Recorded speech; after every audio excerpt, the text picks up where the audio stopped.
মহেন্দ্রপুর থেকে hospital road অব্দি সরকারি রাস্তায় মাটি ফেলতে দেওয়া হচ্ছে না কেন?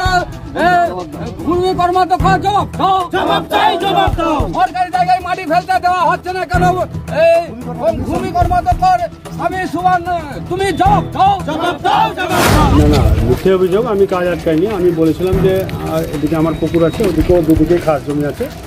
আমি কন্ট্রাক্টরের সঙ্গে কথা বললাম যে ভাই তুমি একটা আমিন নিয়ে আসো, আমিন নিয়ে মেপে যতটা তোমার প্রয়োজন রাস্তার, আমার ফাঁকা পড়ে আছে, তোমাকে ততটা দেওয়া হবে। দুদিকে মেপে নিয়ে খাস জমিটা বের করে নাও, দুদিকে মেপে তুমি মাটিটা ফেলো, সুবিধা হবে। কন্ট্রাক্টর তার মতো বললো আমাকে, না আশ্বস্ত করলো যে ঠিক আছে ভাই, আমি আমিন মেপে সেটাই করবো।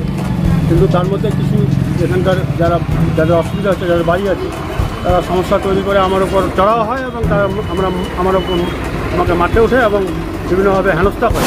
নির্মীয়মান রাস্তার কাজের জন্য অবৈধভাবে কংগ্রেস নেতার পুকুরে মাটি ভরাট করে দখলের অভিযোগ তৃণমূল কর্মীদের বিরুদ্ধে। পাল্টা গাইচুরি রাস্তার কাজ আটকে দেওয়ার অভিযোগ কংগ্রেস নেতা তথা ভূমি কর্মাধ্যক্ষের স্বামীর বিরুদ্ধে। রাস্তায় নেমে বিক্ষোভ তৃণমূল কর্মী সমর্থকদের। কংগ্রেস নেতা এবং তার অনুগামীদের সঙ্গে তর্কাতর্কি ধস্তাধস্তি শুরু হয় তৃণমূল কর্মীদের। ঘটনায় ব্যাপক উত্তেজনা ছড়িয়ে পড়ে এলাকায়। মালদহের হরিশ্চন্দ্রপুর 1 নম্বর ব্লকের অন্তর্গত মহেন্দ্রপুর স্ট্যান্ড থেকে হরিশ্চন্দ্রপুর সদরের গোপালকেডিয়া মোড় পর্যন্ত প্রধানমন্ত্রী সড়ক যোজনার আওতায় রাস্তা নির্মাণের কাজ হচ্ছে। আজ সেই কাজে বিপত্তি ঘটে। মহেন্দ্রপুর স্ট্যান্ডে বিবাদে জড়িয়ে পড়ে তৃণমূল এবং কংগ্রেস। আমরা দীর্ঘদিন ধরে এই রাস্তা দিয়ে দিনে নাই করে 40-50টা অ্যাম্বুলেন্স যায়। এই রাস্তা দিয়ে একমাত্র হরিশ্চন্দ্রপুরের পথ। এই রাস্তার জন্য আমরা অনেক চেষ্টা করলাম, মন্ত্রীর কাছে দৌড়াচ্ছিলাম, এর আগেও দৌড়াইছি। অনেক কষ্ট সৃষ্ট করে এই রাস্তার করার নির্মাণ কাজ চালু হয়েছে। এবার যে আমরা গ্রামের মানুষ, আমরা টিএমসি দল করি, ওরা কংগ্রেস করে, যাই হোক আমরাও ইলেকশনে লড়াই করেছি, ওইও লড়াই করেছে। কিছু ভোট ওই বেশি পেয়ে যায়, ভোট আমরাও পেয়েছি, তার জন্য হার জিত হয়েছে। এবার যাই হোক জিতেছে, ওটা মুবারক, ওটার দিক থেকে আমাদের কোনো নাই। কিছু খারাপ করেছি বলে আমরা হয়তো কিছু ভোট খারাপ পেয়েছি। এবার কি হয়েছে, এই যে ফাইলিংটা দাদা দেখতে পাচ্ছেন, এই ফাইলিং গত 15-16 বছর ধরে করা আছে। যেদিন আমিন আসে সরকারি আমিন, সেদিন আমি বর্তমান আমিন মেপে 2 ফিট ছেড়ে কন্ট্রাক্টররা করেছে যাতে আমরা বিলের কোনো অসুবিধা না হয়। বিল করার পরে এবার মাটি ফেলছে। রাস্তার অবস্থা দাদা দেখতেই পাচ্ছেন কি রাস্তা। এদিকে অ্যাম্বুলেন্স ডেলিভারি পেশেন্ট যদি এদিক থেকে যায়, রাস্তায় পেশেন্টটা নর্মাল আর হচ্ছে না, সিজার করতে হচ্ছে রাস্তার পজিশন হিসাবে। দীর্ঘদিনের অপেক্ষার পরে একটা সুন্দর জিনিস হচ্ছিল, যেটা আমরা রাস্তা নির্মাণের কাজটা দেখে খুব জনসাধারণ সুখী হয়েছিলাম। কিন্তু যাকে এই গ্রামের মানুষ ভোট দিয়ে তোমার গিয়ে ব্লক লেভেলের কর্মাধ্যক্ষ হিসাবে গঠন করেছে, তার স্বামী আজকে সেই রাস্তার কাজে বাধা দিয়ে পথ অবরোধ করে সম্পূর্ণ কাজ, লেবারকে হুমকি, তোমার গিয়ে কন্ট্রাক্টরকে হুমকি দিয়ে কন্ট্রাক্টর ভয়ে কাজ ছেড়ে চলে যাবার মতো। তারপরে আমরা গ্রামের মানুষ এসে আমরা এটুকুই প্রশাসনের কাছে দাবি জানাবো, খুব দুঃখ প্রকাশের পরে, যে আপনারা ব্যাপারটা দেখেন এবং রাস্তার কাজটা যাতে করতে দেওয়া যায় এবং রাস্তার কাজ যাতে বন্ধ না হয়।